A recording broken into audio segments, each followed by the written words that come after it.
જુઓ આજે આપણે આવ્યા કહારિયા ડેમ.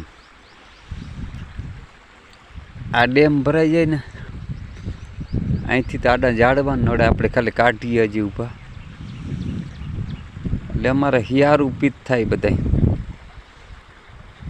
કોઈ બાજુમાં પાણી ઘટે નહીં. એક કહારિયા ડેમ અને ગણેશગારી, નવા જૂના પાણી ભેગા ગણેશગારીમાં થાય. આ થોડુંક લીકેજ છે એટલે હેઠેથી નીકળે કાઢિયાને. આ એટલી વાડીઓ આપણી હજી આ બધી વાડી આવે ને આમ બહુ લાગુ પડે આ ડેમ.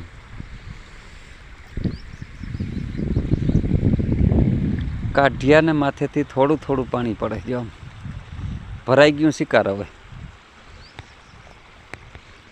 હવે આને પાર બતાવીએ.